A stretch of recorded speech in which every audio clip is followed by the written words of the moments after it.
Welcome back. Well, during the break, it's been a very interesting discussion here with Dan Oweiler of Sterling Financial. Well, welcome. Good to be here, Lisa. I don't know if I need to be happy or sad after our discussion, because we went started here and go back. There's so many factors. Lots going on right these days. Rising interest rates is good for savings accounts, Well, yeah. But it's bad for home loans or car loans, Right. Right. My brother and I are doing one of these infamous, if that's what you call us, flips, and interest rates are starting to kind of damper the real estate market. But, right. What do you do? Well, yeah, exactly. What do you do? Well, there's a name for kind of what's happening here, and it's called stagflation. For those of us who do not know what that is, please tell us. Well, stagflation is where you have high inflation and low demand. So we're balancing on whether or not we're really experiencing, because stagflation usually happens after we have high inflation and high unemployment. We have low unemployment, technically speaking, right now, but it usually happens after there's a big shock to the economy, like COVID happened. I see. Right. Okay. Right. And so what happens is as inflation starts to go, prices increase. It's supposed to dampen demand. Okay. And so what happens is companies start to lay off employees. As they lay off employees, they can't afford to buy as much goods and services anymore. And so you have high unemployment and low demand and high inflation. Right. And so we're kind of in that proverbial loop of we're getting to that point. We're not quite there yet because we have the low unemployment, but inflation is really high. It is. Now, one thing I think most of us are scratching our heads on is that there's low unemployment, but people can't hire people.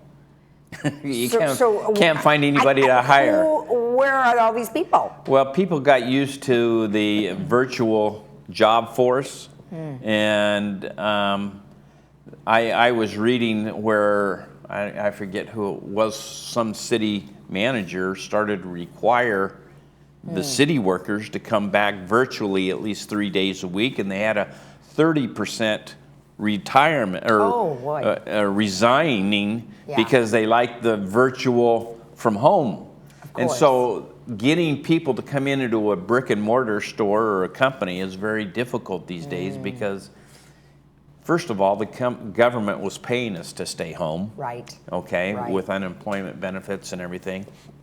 And then people realized how convenient it was to work from home. Right. And you can do that a lot of times, but in a service-oriented business, it's very difficult to not have face-to-face type of things. Exactly. And so you get into a situation where we're having, a lot of food shortages, supply chain issues, and what happens is the demand starts going down because the cost of goods are going so high, and when the demand goes down, companies start to lay off people, which increases it's a kind of a vicious cycle. Well, it is, and there's so many things to consider right now. So when we do have stagflation, what are some things that we can do with our money?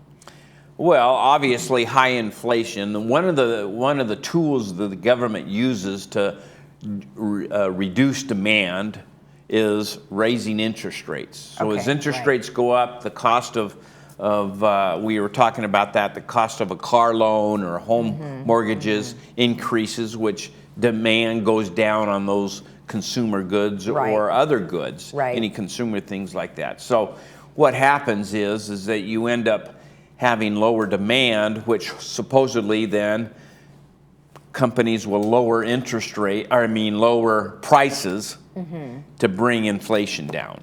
And so it's difficult, but it's an increase. We've talked about this before, where there's two segments of society. You have the spenders and the savers. Yes. Well, spenders have won the interest rate war over the last 10 years because interest rates have been very low. Right. I have retired clients that are excited that they can go out and get a 2% CD now, or Yeah. 2.5% CD. I just looked on yesterday that a 5-year CD right now is like 2.5%, 3%. Is that what you consider? Is that considered high yield savings accounts? Yes. Okay. Okay. So a high yield savings account, you're going to lock in your CD for 5 years. I can get 3%.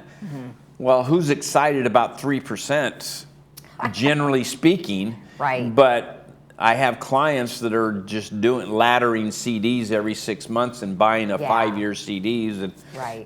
but the savings is one of the things that you can do. But generally speaking, the stock market has pinched us this Yeah. year. We've experienced the economy is going down. I was just reading before I came in that they're expecting another negative economic report, for next week, and that's not another. They're expecting it to drop by 1.6% again. Well, that's not going to be good for the stock market. So Right. the market's down probably, I'm going to say 12 to 15% this year. Yeah. Which, as we talked about, you look at your 401k statements or your brokerage accounts. Right. It comes in and nobody likes to see that. Well, right. So when you are looking at your 401k plans, I mean, obviously For your brokerage accounts. It Yeah, doesn't have to brokerage be, accounts, right. So I mean, you may get a call and say, hey, I noticed that I'm losing here. Do you help them make adjustments to those? Well, it just depends on how aggressive or the position in life. If you're working and you've got 2 or 3 or 4 years to go before you are going to retire, then you're hoping that the market will come back before that happens. Right. The 2008 recession, it took about 6.5 years for the market to get back to where you were even. Yeah. And so if you're going to be retiring in 4 years, you may want to say, hey, let's step back and maybe make some reallocations into more conservative things. So even if it does come back, or it could go down just as easily. Right, And right. so it's a cat and mouse game as to what you want to do, but you need to Right. kind of zero in on what your goals are at this stage. Well, exactly. And I think that probably is something difficult for people to decide. Well, wonderful. Well, if people want to get in touch with you, of course, you have a website and a phone number that we are displaying right now. Well, change is always difficult for Yeah. people. And they've been in this thing for so long, and to make a change, it's always difficult. Well, yeah, no kidding. Well, thank you very much. We appreciate the information. Okay.